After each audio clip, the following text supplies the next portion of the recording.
इसी महीने में हम तीनों कृषि कानूनों को रिपील करने की संवैधानिक प्रक्रिया को पूरा कर देंगे।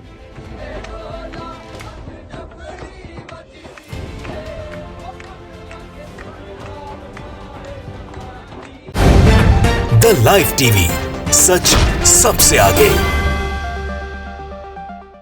नमस्कार, मैं हर्षिता सिंह और आप देख रहे हैं द लाइव टीवी। आखिरकार किसानों के आगे मोदी सरकार झुक ही गई। पिछले एक साल से आंदोलनरत किसानों की मांगे आज पूरी हो गई है। एक साल से लगातार ठंड, गर्मी, बरसात सभी कुछ झेलते हुए अपनी लड़ाई लड़ने में डटे हुए किसानों की आज बड़ी जीत हुई है। किसान आंदोलन के आगे मोदी सरकार ने झुकते हुए आज तीनों कानूनों को वापस लेने का फैसला किया है। तीनों कानूनों को वापस लेने का ऐलान किया और नरेंद्र मोदी ने किसानों से माफी भी मांगी। माफी मांगते हुए यह ऐलान किया कि आज हम तीनों कृषि कानून वापस ले रहे हैं। उन्होंने ये भी कहा कि वो शायद किसानों को समझा नहीं पाए, किसानों को समझाने में असफल रहे, इसलिए ये तीनों कानून वापस लिए जा रहे हैं। इस महीने के अंत में शुरू हो रहे संसद सत्र में तीनों कृषि कानून वापस लेने की जो प्रक्रिया है वो शुरू कर दी जाएगी। तो किसानों से अब अपने घर और खेतों को लौट जाने की अपील की है नरेंद्र मोदी ने। मोदी सरकार ने बड़ा फैसला लेते हुए आज कृषि कानूनों को रद्द कर दिया और इस बात का ऐलान उन्होंने राष्ट्र के नाम संबोधन में आकर के किया है। अब इस कानून को वापस लेने के पीछे की वजह शायद मोदी जी ने कुछ और बताया हो सभी को। किसानों को समझा नहीं पाए थे, कानून उनके हित में था, उनके सारे प्रयास असफल रहे, काफी दिनों से इसकी मांग की रही थी। लेकिन इन तीनों कृषि कानून के वापस लेने के पीछे की असल वजह क्या है वो सबको समझ आ रही है और वो वजह है यूपी में होने वाले विधानसभा चुनाव, जिसके हार के डर से मोदी सरकार ने कृषि कानून वापस लेने पर, इसे रद्द करने पर अब पूरी तरीके से मजबूर हो गए। किसान आंदोलन बीजेपी और मोदी सरकार के लिए जी का जंजाल बन चुका था पिछले एक सालों में। इसका असर सीधा सीधा बीजेपी के ऊपर पड़ रहा था। कहीं विरोध के कारण चुनाव हार जा रहे थे तो कहीं से बुरी तरीके से खदेड़ दिए जा रहे थे। आंदोलन ने भाजपाइयों का हर एक जगह उठना बैठना, कहीं जाना, बैठक करना तक मुश्किल कर दिया था और बीजेपी को साफ इस बात का डर था कि किसान आंदोलन के कारण उन्हें उत्तर प्रदेश, उत्तराखंड और पंजाब में चुनाव जो होने वाले हैं, विधानसभा चुनाव, उसमें बड़ा सियासी घाटा हो सकता है।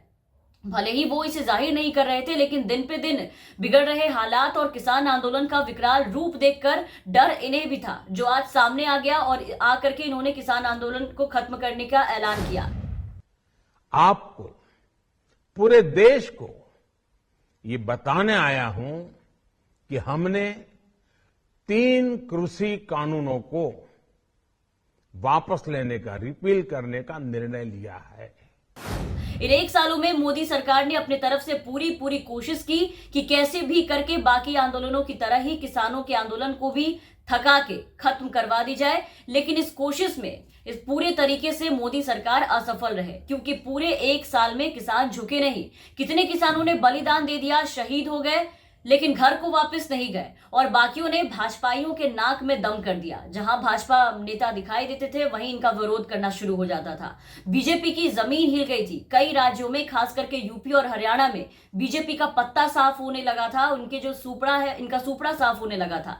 मोदी जी ने कहा कि उनकी सरकार ने किसानों की भलाई के लिए ये कानून बनाए थे और इसकी जो मांग है वो कई सालों से की जा रही थी, लेकिन किसानों का एक वर्ग लगातार इसका विरोध कर रहा था। इसे देखते हुए ही सरकार इस महीने के अंत में अब शुरू होने जा रहे संसद सत्र में इस कृषि कानूनों को रद्द करने की प्रक्रिया को पूरा करने का वादा किया है कि 29 नवंबर से संसद का शीतकालीन सत्र शुरू हो रहा है और वहीं इस कानून को रद्द किया जाएगा। उसी में तीनों कृषि कानूनों को खत्म किया जाएगा। 26 नवंबर को किसानों के आंदोलन को 1 साल का वक्त पूरा होने जा रहा था और इस 1 साल के दौरान किसान जो है वो ठंड, गर्मी, भयंकर बरसात से भी नहीं हटे। आपने देखा किस तरीके से वो बिल्कुल डटे रहे, खूंटा गाड़ कर बैठे रहे। इस दौरान उन्होंने रेल रोको से लेकर के भारत बंद तक कई आयोजन किया। सरकार और किसानों के बीच 11 दौर की बातचीत हुई थी।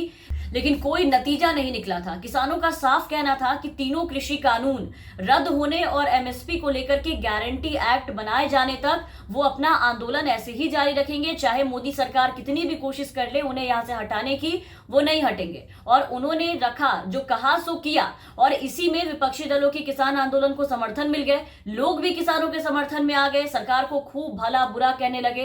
किसानों के साथ साथ लोगों का गुस्सा फूटना शुरू हो गया और लोगों का गुस्सा जो है वो राज्यों के कई चुनाव में वोटों तक पहुंच गया था, पोलिंग बूथ तक, और वहां से बीजेपी का सुपड़ा साफ होने लगा। एक एक करके बीजेपी चुनाव हारने लगी और इन सब से मोदी सरकार बुरी तरीके से गिर गई थी। तो अब इससे ज्यादा जिद दिखाने का समय उनके पास बचा नहीं था, क्योंकि यूपी विधानसभा चुनाव, उत्तराखंड जो चुनाव होने वाले अगले महीने, उसमें कुछ ही महीने बच गए हैं। तो ऐसे में झुकना ही सही समझा।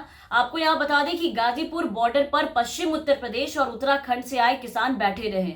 उधर टिकरी बॉर्डर और सिंघू बॉर्डर की अगर हम बात करें तो यहां पर हरियाणा और पंजाब के किसानों ने अपना तंबू गाड़ रखा था, यहां पे उनका जमावड़ा था। तो तमाम किसान जो इस आंदोलन में एक साल में अपनी जी जान एक कर दी, आज उन सभी की बड़ी जीत हुई है। पीएम मोदी के इस ऐलान के बाद से पंजाब के साथ साथ अधिकांश किसान संगठनों ने खुशी तो जाहिर की है, लेकिन अब भी कुछ किसान नेताओं को अब भी मोदी सरकार पर एक जरा भी भरोसा नहीं है। उनका साफ कहना है कि जब तक मोदी सरकार संसद से ये तीनों कानूनों को वापस नहीं लेगी, वहां से रद्द नहीं होगा, तब तक हम लोग धरने पर बैठे रहेंगे। मोदी सरकार ने किसानों को बहुत दुख दर्द दिया है और हम इसे भूल नहीं सकते, इसलिए अब हम इन पे भरोसा भी नहीं कर सकते।